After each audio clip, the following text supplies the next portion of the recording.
안녕하십니까, 성정찬 변호사입니다. 오늘은 주상복합아파트의 아파트 부분의 입주자 대표회의가 주상복합 건물의 옥상에 통신중계기를 설치하거나 벽면에 광고판을 설치하고 수익을 얻고 있었음에도 불구하고 상가 구분 소유자들에게 그 이익을 분배해주지 아니하여서 부당이득 반환 청구 소송 관련된 사례를 한번 살펴보도록 하겠습니다.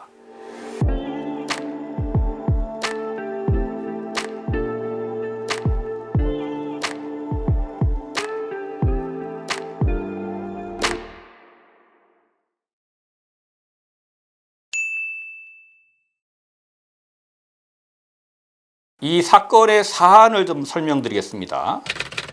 원고는 상가 구분 소유자들로 구성된 상가 번영회의고요. 피고는 아파트 구분 소유자들로 구성된 입주자 대표회의입니다.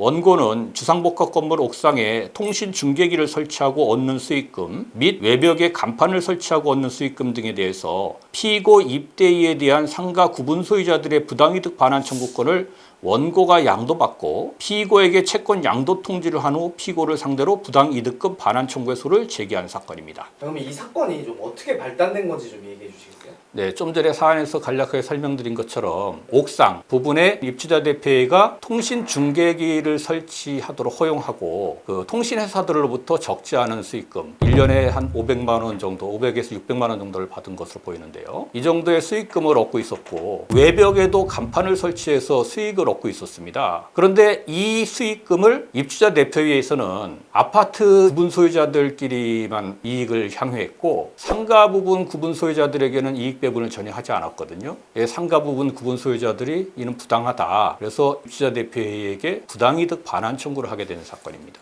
지난 영상에서 저희가 주상복합 건물에서 상가 부분의 일부 공용 부분 관리단이 만들어질 수 있다고 얘기해 주셨는데 이 사건에서는 상가 번영회라고 하고 있는데 이유가 좀 무엇인가요? 원래 일반적으로 쓰이는 상가 번영회는 그 상가에서 점포를 개설해서 실제 영업을 하는 사람들, 구분 소유자가 직접 영업을 할 수도 있죠. 그리고 또 어떤 구분 소유자는 직접 하지 않고 임대를 놓고 임차인이 이제 영업을 하는데 이때 임차인과 실제 영업을 하는 구분 소유자들이 모여서 만든 단체가 상가 번영회입니다. 이거는 임의 단체에 불과하죠. 그래서 이런 상가 번영회라는 임의 단체가 소송을 제기하거나 소송의 피고가 되기 위해서는 어떤 요건을 갖춰야 되는데요. 의사결정 기관이라든지 대표라든지 그다음에 규약이라든지 이런 것들을 만들어서 비법인 사단이라고 하는 실체를 갖추게 되면 소송 당사자가 됩니다. 이 사건에서 원고는 임의단체인 상가 번영회이었기 때문에 직접 상가 번영회가 피고 입대위에게 부당이득 반환 청구권을 행사할 수 있는 지위에 없었기 때문에 그 지위에 있는 상가 구분 소유자들로부터 개별적으로 채권 양도를 받고 채권 양도 통지를 한 것이 아닌가 이렇게 생각이 듭니다. 다만 상가 번영회가 비록 명칭은 상가 번영회였지만 일부 공용 부분 관리단이었다면 채권 양도 형식을 빌리지도 않고 직접 관리인 명의로 부당이득 반환 청구권을 행사할 수 있었을 것입니다.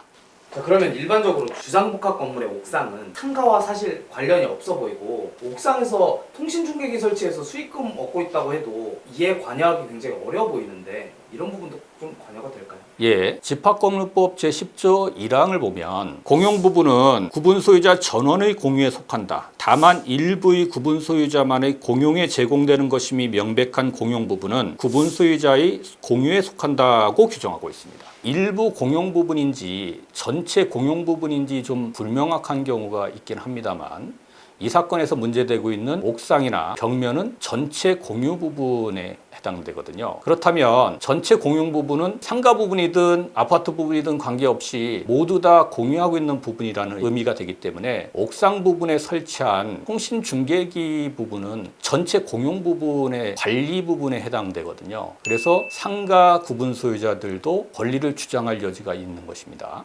그런데 집합건물법 제17조를 보면 각 공유자는 규약에 달리 정한 바가 없으면 그 지분의 비율에 따라 공용부분의 관리 비용과 그 밖의 의무를 부담하며 공용부분에 생기는 이익을 취득한다고 규정하고 있습니다. 따라서 전체 공용부분에 해당되는 옥상이나 벽면에 문제가 생겨서 수선을 할 때 수선비가 지출이 된다면 상가 부분 구분 소유자들도 그 수선 비용을 부담할 의무가 있게 됩니다. 그렇다면 의무를 부담하기 있기 때문에 이득을 얻는 경우 이득에 대해서도 취득할 수 있는 권리가 있게 되는 것이죠.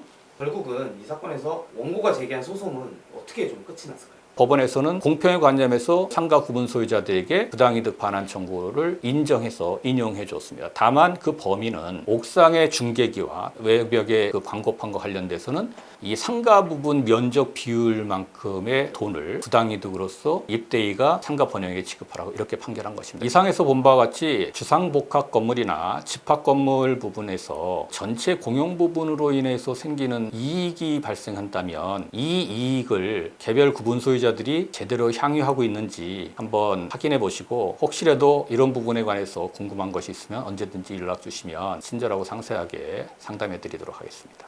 감사합니다.